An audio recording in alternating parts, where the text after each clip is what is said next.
Hey guys, welcome back to Insight Tennis Tour Stroke Series. My name is Rick Oldroyd.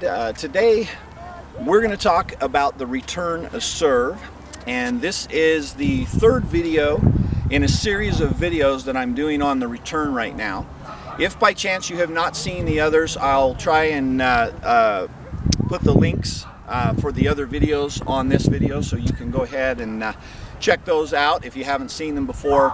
In the first video we talked a little bit, just by way of review, about loading your right side, pushing off of that right leg, and then hitting the ball and then landing on the left and the right for recovery. In the second video we talked a little bit about cutting off the angle, so moving in a diagonal movement. If the ball is hit out wide, to give you an example here, I want to move diagonally into the court and cut the angle off of the ball instead of laterally along the baseline. This allows me to get to the ball quicker. It allows me to move into the shot and get my energy and weight moving into the shot. And it also allows me to get to that out wide ball and hit an offensive shot from a defensive position. Now in this video, we want to talk a little bit about some specific footwork that if you haven't noticed it before, or if someone hasn't told you about it, next time you watch the professionals play on the tour, you'll see this every single time. And what it is what I call a ready hop or a split step. And every single pro in the world does it before they hit their return. Some of them do it just before their opponent hits the ball. Some of them do it right as their opponent hits the ball. I'm not going to advocate one or the other is better. Find out what works best for you. But the key is using this split step to make sure you're in balance and ready to move on the return either direction. So I'm going to show you one example. If you've seen Nishikori, he actually steps his left foot out in front, his right foot back, and he gets ready for his return like this. And then when the ball is hit, he moves up and does his split step, and then he's here ready for the return. He can actually go right. If the ball comes to his backhand, hip and shoulder rotation, he's here, and he can actually hit a good return with his two-handed backhand. The key thing here is that it allows you to land in balance, and so it's very, very easy to go either direction, either to your forehand once you read the ball off your opponent's racket. You know it's a forehand, that's when that hip and shoulder rotation should happen so you can release out through the ball. If it's a backhand, it's exactly the same thing. Now, there are a lot of players who will start about here on the baseline with a good wide base. You've seen Djokovic, and he gets down in that crouch that he gets into. But every single time before his opponent hits the ball, you're going to see him do this ready hop, okay? No matter who it is, they all do it. So it's something that we can learn from, and the purpose behind it is that it allows them to land in balance.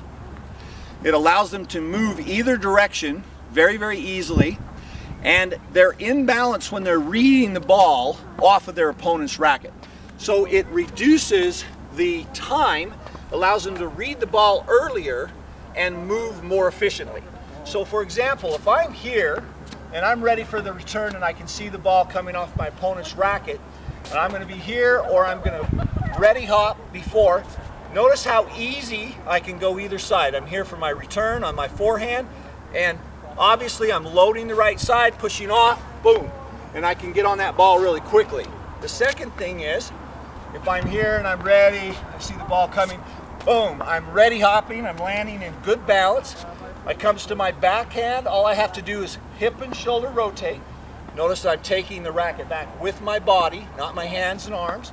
Hip and shoulder rotate, pushing off now off my left side, and pushing off, and then hitting as I'm moving. My energy, I want my energy moving into the court if it's at all possible for me to do that. Once again, this is a footwork pattern that all the pros use. Every single pro in the world, both men and women, you're going to see this split step every single time, no matter what. And so it is an absolutely critical move if you want to play better tennis. A couple of things to take away from this is the next time that you're out there returning, think good wide base, And split step either before, right as your opponent's hitting the ball, or just before. I advocate just before so that you can read the ball off your opponent's racket. And that last half a second that you gain by being able to read that quickly makes all the difference in the world when you're trying to return a serve that's traveling 120, 125, or even 130 miles an hour. You just simply don't have time for any wasted motion. So that's the key. Reduce the variables, land in balance so you can move either direction very, very easily, and you're going to actually have a much, much better return. You're going to get on a lot of returns that you probably are missing now, and you're going to play better tennis. If you like this video, please click the link below and subscribe to the channel, Insight Tennis. Also, visit our website at insighttennis.com and leave any comments, questions below. We love to hear your comments and questions. I talk about this all the time, and I get comments from all over the world that the videos have really helped people. They've gone out and implemented some of the things that they've learned and that I'm teaching, and it's transformed their game. That's exactly what I love to hear. That's the whole reason for doing this. So please keep those comments and questions going. Love to hear from you. And as always, thank you so much for your time. We'll see you out there on the court.